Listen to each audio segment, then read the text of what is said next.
Bom, boa tarde a todos, certo? Para mim aqui, em primeiro lugar, é uma satisfação, né, estar na escola Joaquim Távora, né, para desenvolver esse projeto com vocês.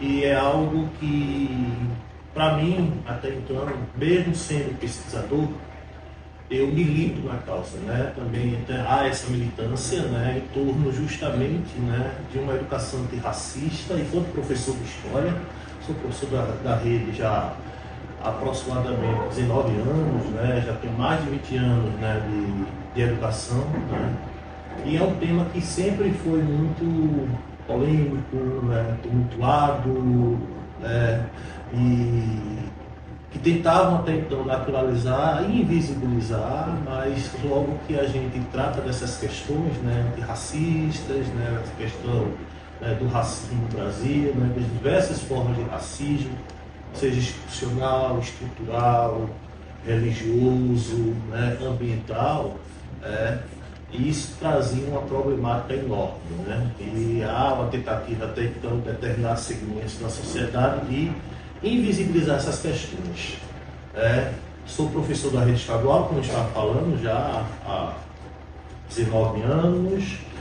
O ano passado eu desenvolvi uma pesquisa, né, que tem um certo ineditismo até então, porque enquanto historiador, né, de todos os historiadores, né, os grandes historiadores da historiografia no Brasil, de quilombos no Brasil, nenhum deles foi para as narrativas orais. Então foi um grande desafio para mim, né?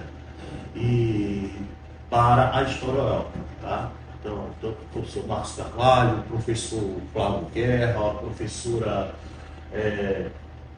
Silvia Lara, enfim, professor João José Reis, todos os trabalhos que eles fizeram em torno, né, de quilombos, não fez jus até então a essas memórias de terreiros, né, essas memórias negras, certo? Essas memórias ancestrais. E aí o meu trabalho ele tem esse certo ineditismo, porque eu vou buscar justamente a memória, né, as narrativas, né, o mito que está envolvido até então dentro das religiosidades de matriz afro-indígena. Trabalhar, entretanto, com um personagem que infelizmente está invisibilizado na história pernambucana, né, e pela sua importância que foi, né, nos 800 até então, né, durante o século XIX, na primeira metade do século XIX, a história do quilombo do Tatuapé e de Malunguinho, respectivamente, ele tem uma importância crucial, fundamental, da mesma forma, né, da Confederação do Equador, da Revolução Pernambucana de 1817, mas a historiografia oficial insiste em visibilizar esse personagem, né? Eu trabalhei na minha dissertação de mestrado justamente o universo simbólico de Malunguinho, na Jurema Sagrada, né, e o potencial das religiosidades de matriz afro-indígena no ensino de história.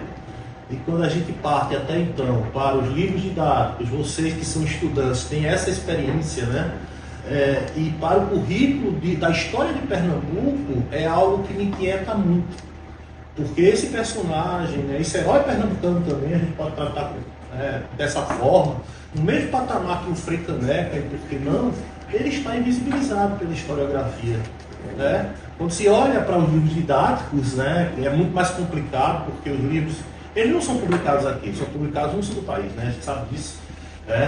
E quando se trata até então da história dos quilombos, a gente tem uma sensação, quando faz a leitura do livro didático, que o quilombo existiu até o 17, né, quando há a destruição de Palmares, e depois ele desaparece da história.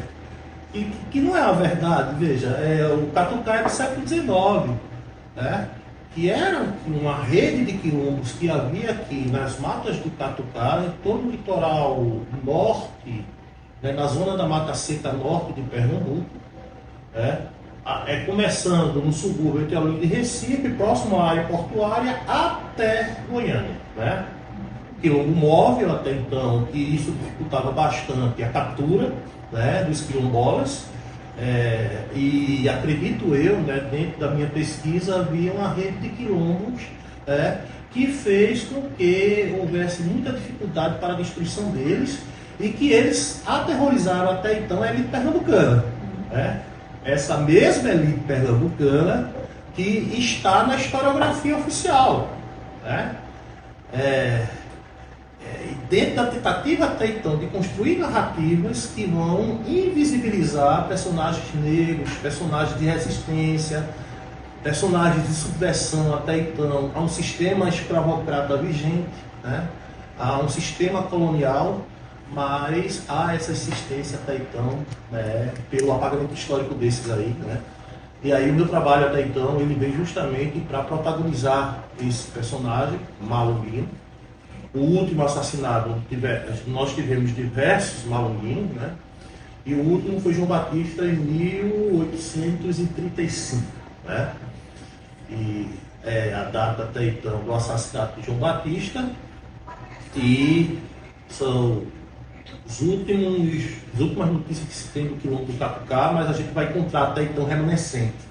Hoje mesmo, no município de próximo a Goiânia até então, no vilarejo de Tijucupá, né, que é próximo ao litoral norte de Pernambuco, ali entre Pontas de Pedra e Carne de Vaca, existe uma comunidade quilombola chamada São Lourenço, que historicamente até então, a partir de uma pesquisa feita pelo professor Marcos Carvalho, que encontrou documentos, né, de João Bamba e João Batataca, que eram dois líderes quilombolas, né, contemporâneos a Malunguinho, que provam até então que aquele território ali é território quilombola.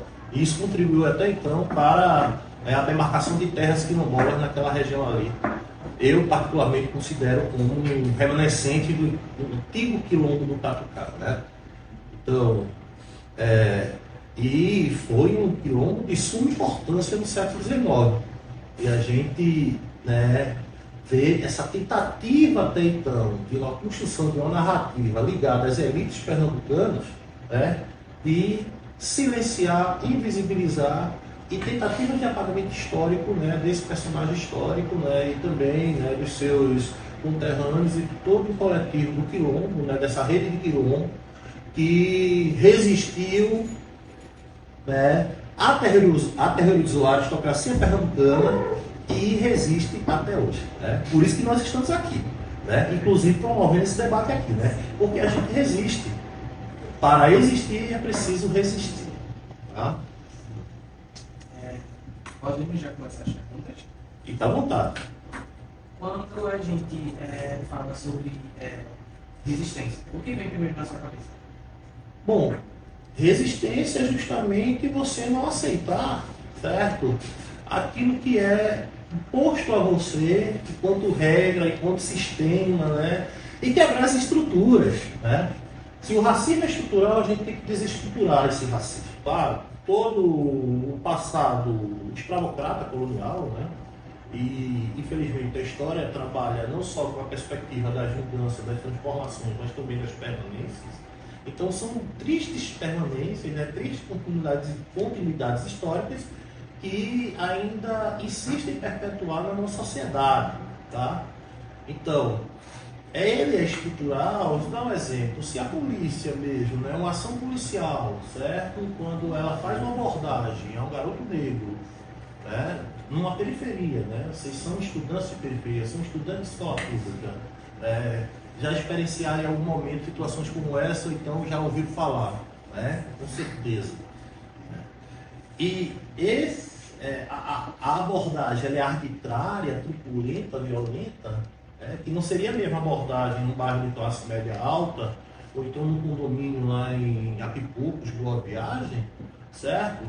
A polícia age assim, não é que o policial ele é racista, ele é racista, mas é porque a estrutura da sociedade é racista, porque o racismo é estrutural, porque a instituição polícia ela está sempre racista, né? Então, a gente tem diversas faces, né, desse racismo, né, que a gente vivencia, não só no nosso estado, mas no Brasil todo. Né? E o racismo no Brasil ele tem características bastante peculiares. Né? Ele é subliminar, né, ele acontece de maneira sutil, mas tanto quanto violenta, como também E eu considero que a violência não é apenas psicológica. Tem violência física também nesse processo, né?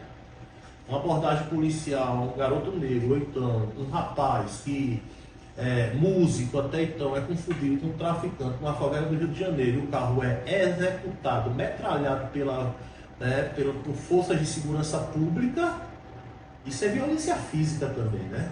Então a violência ela é física, ela é psicológica, ela é simbólica, né? Há uma violência simbólica muito grande, né? E isso se perpetua na nossa sociedade ainda. Então, nós, enquanto negros, né? E aí a questão da construção da consciência de negritude, que a gente constrói essa consciência até então. Eu costumo dizer o seguinte: eu me vi negro na universidade, né? Porque eu não me via negro, né? Eu não me via porque eu sempre escutei durante muito tempo que negro é ruim, negro é feio, é cabelo pichain, não é? É nariz porrote, enfim, né? Popularmente falando. Então, esses adjetivos eu tentei me distanciar, sem ter a consciência do que era ser negro, sem ter essa consciência de negritude. Então, quem vai me dar essa consciência de negritude, as dificuldades dentro da universidade, durante a minha graduação, né? As dificuldades da vida também. E é a partir daí que você começa a abraçar essa causa, né? A causa antirracista, né? E o reconhecimento enquanto negro. Hoje eu sou um homem negro, né? Reconhecidamente negro, e milito na causa, né? E, como você fala, resisto, estou resistindo, né? O trabalho que eu fiz na academia, ele não está guardado só nas paredes da academia. Ele vai além, né, do universo acadêmico. É um trabalho de história social, né? É um trabalho que eu considero até então, porque quem me deu suporte para a minha dissertação foram as vozes de terreiros, foram os meus irmãos de santo, né? E aí esse trabalho é mais dele do que meu, porque sem eles esse trabalho não seria realizado, né? Porque são as vozes deles, são as vozes de terreiro, são as vozes dessa luta, dessa resistência que vem já há séculos e que a gente continua a lutar e resistir. Aí você vê, tem uma frase de Ailton Krenak, vocês conhecem Ailton Krenak, né? É uma da militância indígena, né? É o primeiro indígena até então indicado à Academia Brasileira de Letras, né? A ABL, e ele costuma dizer o seguinte: eu vi uma vez um vídeo dele, né? Achei muito interessante. E perguntaram a ele se eles estavam em guerra, ele disse: não, nós estamos em guerra. E essa guerra ela continua. Nós estamos em guerra e é uma guerra permanente. Então a gente toma essa consciência, a gente tem essa consciência que a causa da negritude, a luta antirracista, ela é uma guerra permanente. Ela não vai acabar agora. Ela é contínua, né? E contra forças muito poderosas, infelizmente, né? Porque o racismo é ideológico. O racismo é ideológico, é uma forma, né? É uma ferramenta até então utilizada, né, por um determinado segmento da sociedade para justificar e legitimar desigualdades, né? Então ele é ideológico, né? A biologia mesmo, vocês sabem, estudam aí no campo da ciência biológica, a genética mesmo, que não existe raça, né, para a humanidade. A gente já é uma discussão até superada já. Então o racismo não é biológico mais, ele é ideológico. Ele está no campo sociológico, ele está no campo ideológico. Ele é uma forma de legitimação de poder, né? Então é algo, né, que a gente ainda continua a resistir. Não só eu, vocês também, fazendo esse trabalho, promovendo esse debate, trazendo para dentro da escola pautas importantíssimas como essa, ainda bem, né? Tendo como suporte a Lei 10.639/03, complementada pela 11.645/08, né?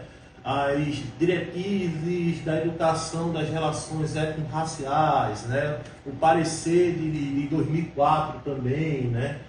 Da igualdade racial. Então, isso são elementos no campo jurídico, né? No campo legal, que vai justificar essa nossa luta, né? E trazer esse grande debate para dentro da sala de aula, que é muito importante. Vamos trazer a oportunidade dessa conversa maravilhosa com você. Eu que agradeço. Assim, de espalhar mais ainda o conhecimento, o reconhecimento sobre o nosso e eu agradecer a sua presença aqui.